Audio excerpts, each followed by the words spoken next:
if you've seen Peter Jackson's films, The Lord of the Rings, all three of them, you'll know that heroes in Middle-earth are a big, big deal. So what we really wanted to do was make sure that the player could use Aragorn and Theoden and Éowyn and Gandalf and all these heroes, even on down to Gollum.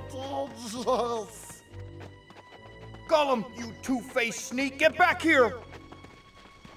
The halflings! Kill them! The way the heroes typically work is that they are either given to the player at the beginning of a mission, or you may be able to, say in a multiplayer game or in a skirmish game, you can go to the Citadel. The Citadel is a thing in the center of your base that's kind of like the main spot. If that goes down, then you're really in trouble.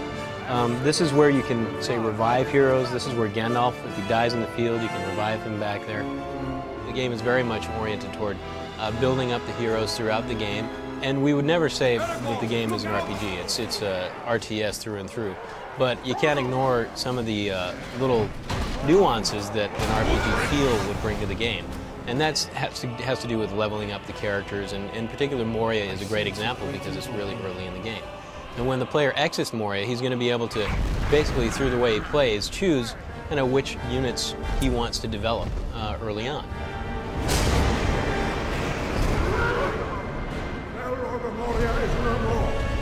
Later on in the game, there are further missions that are much more hero-oriented. Of course, Shelob's Lair, which is really almost like a commando-type mission, you know, like we would have experienced back in Red Alert 2, Red Alert days. Of course, you got Shelob to worry about, and then Cirith Ungol is at the end of that, which is a really nice mix because the mission itself feels a lot like Moria in the beginning.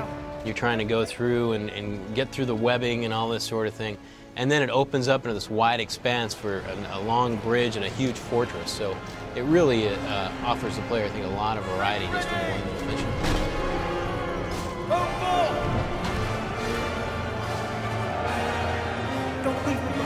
Your heroes go through the level, and depending on, say, a skirmish or multiplayer game that'll be a little faster, you can build up essentially their rank. As you kill things, the heroes are going to get more and more powerful, and they're going to attain these new powers. Gandalf can even mount Shadowfax.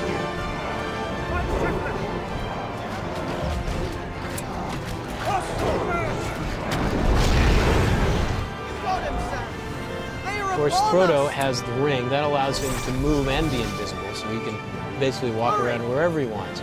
The unfortunate part about using the ring too much is that the Eye of Sauron will come down on the map, and it will find Frodo, and it goes, "I see you," and then Frodo's kind of in trouble, and then it'll attract all the nasties over and basically kill him if they find him. I see you. There is still hope. On the evil side, we do have heroes there. Of course, Saruman is an easy one to think that might be in the game. And he looks just like a little Christopher Lee, which is really cool, getting really close. He's got all sorts of powers, pretty similar to Gandalf. Some blasts, to blast back all the enemies. He's got this power that will actually turn the enemies, say, if there are, I don't know, some soldiers around him, turn them to his side, and they'll do his fighting for him for a certain amount of time. So there's a lot of things that are kind of dastardly and sneaky and nasty about those guys.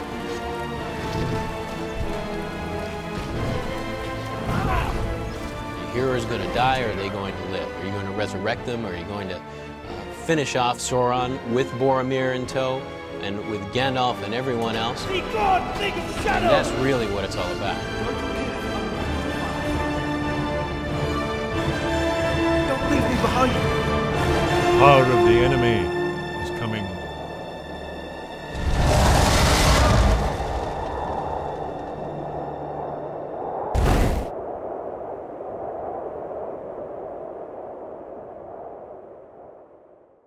EA Games.